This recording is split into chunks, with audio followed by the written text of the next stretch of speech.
देखा है आपने ट्रेन में क्या हुआ कि अब तो जय श्री राम से भी आगे निकल गए हैं कि अगर आपको इस देश में रहना है तो योगी मोदी को कहना पड़ेगा। यानी कि नारा बदल गया। जो अभी छापेमारी चल रही नूह में, नौजवानों को उठाया जा रहा है, उनके घरों को जो है तोड़ा जा रहा है आइडेंटिफाई। तुम जो सोशल मीडिया से जो ऐलान करके दंगा करने आए तो तुम उनको पकड़ सकते थे, उनको रोक सकते थे। एक लॉ होता है, इक्ता द्वारा, खट्टर द्वारा भेजा गया कि तुम्हें ऐसे करना है। जाट को डिस्टर्ब करना था, गुजरों को डिस्टर्ब करना था, यादवों को डिस्टर्ब करना था। इन कम्युनिटी के लोगों ने अपने कबीलों को बचा लिया। हमारे लोग दंगे करने नहीं जाएंगे, फ्री में सत्ता तुम भोगोगे और मार काट और जब खून हमारा बहेगा। और जाट में तो सबसे जब चेतना आई है 2016 से, जब से उन पर लाठियां पड़ रही हैं, आंदोलन किए, मार लाठी लाठी कूटे गए। बॉर्डर पे भी मारे गए, हर जगह मारे गए, गाजीपुर बॉर्डर मारे गए, इधर दिल्ली में भी मारे गए, ट्रैक्टर भी उनके तोड़े गए।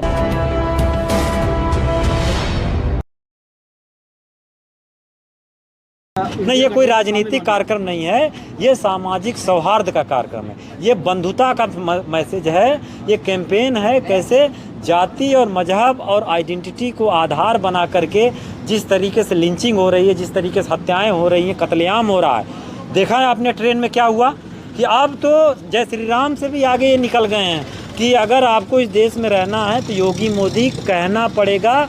यानी कि नारा बदल गया।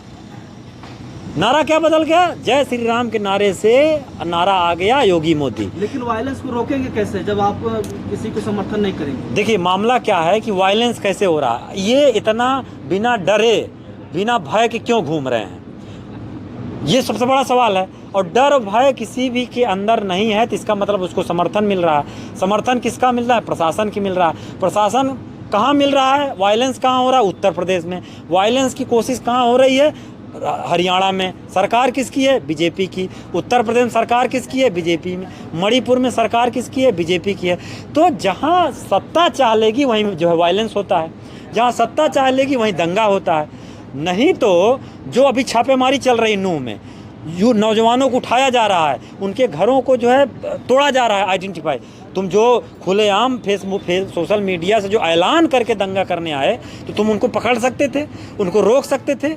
एक लॉ होता है कि किसी भी वो कानून के अंदर है, जब भी कोई इस तरह का सामाजिक सौहार्द बिगाड़ने का कार्यक्रम होता है तो कानून के अंदर जो है नियम है कि पुलिस उसको जो है पहले ही गिरफ्तार कर सकती है। लेकिन पुलिस गिरफ्तार नहीं की, नूह में पुलिस खड़ी रही।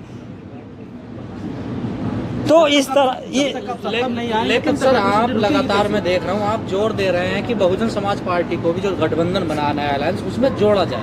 नहीं, ये हम एकेडमिक्स में भी, यूनिवर्सिटियों में कहते हैं कि कोई भी इंडिया अगर होगा या कोई भी इंडिया की परिभाषा अगर लिखी जाएगी, वी द पीपल में बिना बहुजन का वी नहीं होगा। बिना बहुजन का कोई वी द पीपल की कॉन्सेप्ट ही नहीं होगा।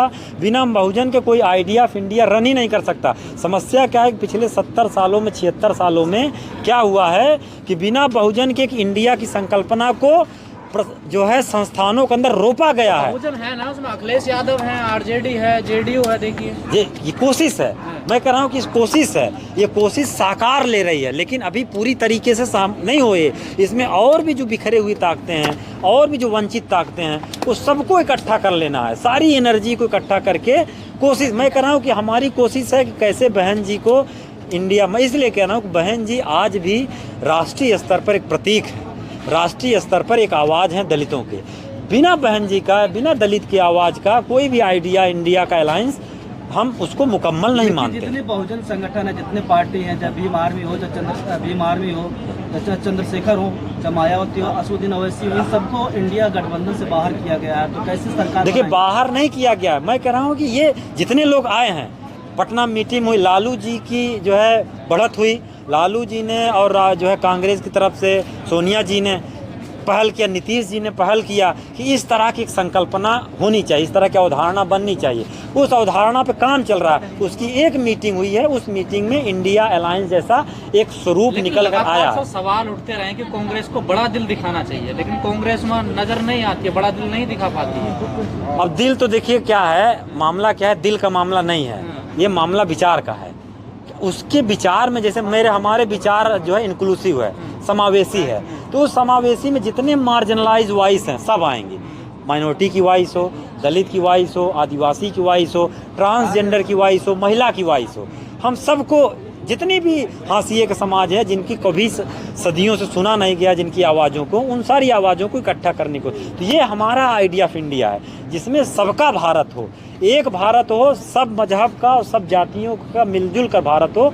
वो भारत सिर्फ वोट देते समय ना हो, वो यूनिवर्सिटियों में भी दिखे। सवाल वहीं आ रहा ना, कांग्रेस ने कह दिया दिल्ली में हम अकेले चुनाव लड़ेंगे, तो फिर कहाँ ये इंडिया कहाँ नहीं। अब मैं कह रहा हूँ कि मैंने कहा कि कोई मुकम्मल अवधारणा नहीं है, ये इन प्रोसेस अवधारणा है, एक प्रक्रिया में चल रहा है। इस प्रक्रिया में अभी बहुत साउथ के बहुत सारे संगठन बाकी हैं, बहुत सारे दल बाकी हैं जो इससे बाहर हैं, उनको जोड़ने के लिए आज एक कैंपेन शुरू हुआ है। ये कैंपेन 2 स्तर पर, एक तो जो हमारे बड़े बुजुर्गों और सामाजिक संगठनों के अंदर दुर्भावना और जो है एक तरीके से दूषित मानसिकता फैलाई जा रही है, नफरत की भावना फैलाई जा रही है, उनको कम करना है। तो उनके बीच में भाईचारा का संदेश है, जो प्रियम्बल का जो संदेश है, बंधुता, फ्रेटर्निटी जिसको बोलते हैं, और एकता, वो कायम होगा, भाईचारा कायम रहेगा, तो देश भी तरक्की करेगा, हर परिवार भी तरक्की करेगा, हर जात के लोग भी तरक्की करेंगे। प्रियम्बल की बात कर रहे हैं, लेकिन मोदी जी के करीबी हैं विवेक ओबराय, वो कह रहे हैं कि संविधान ही बदल दिया जाए। देखिए, विवेक ओबराय जो है एक तरीके से जैसे हमारे कहते हैं ना, तालाब में कंकड़ मार रहे हैं, कंकड़ मार रहे हैं। तो वो अब चूंकि वो मीडिया इकोनॉमिक एडवाइज़र हैं, तो उनके जो सबसे प्राइम बॉडी है प्राइम मिनिस्टर की, जिसका एक अधिकारी ये बात बोल रहा है, तो इसका मतलब वहाँ से कंकड़ मारा जा रहा है। किसके दिमाग पे?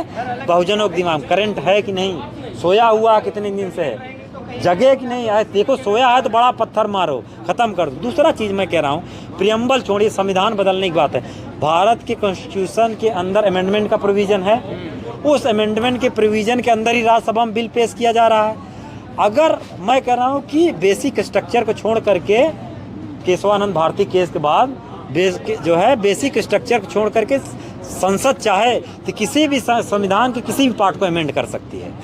अब अगर एक कॉन्स्टिट्यूशन के अंदर अमेंडमेंट के जरिए आपको कमज़ोर कर देंगे, तो आपको इनको रोकने के लिए भी सत्ता चाहिए आपके पास। तो एक ही मात्र रास्ता है campaign for violence free India का, है कि 24 में इनको सत्ता से बाहर किया जाए, क्योंकि सत्ता में होकर के ये पार्लियामेंट में बिल लाएंगे, उसके जरिए अमेंडमेंट करेंगे।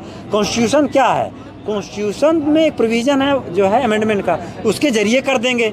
और उसके लिए क्या होते हैं कि आपको मेजोरिटी की गवर्नमेंट चाहिए, मेजोरिटी के सांसद चाहिए, वो ये ले आएंगे। उसके लिए इनको दंगा कराना पड़े, जो है लोगों को तोड़ना पड़े, लोगों को मारना पड़े, लिंचिंग करना पड़े, चाहे जो भी करना पड़े, ये किसी भी हद तक जाएंगे और उसमें अल्टीमेटली जो है नुकसान हमारा है। मैं एक बात कह के ख़त्म करूँगा कि विद्रोही की एक लाइन है कि दुनिया हमारी भैंस है और कुछ लोग उसको कुदा रहे हैं। मुझे पता है वो लोग क्यों कुदा रहे हैं, और अंत में नुकसान हमारा ही है।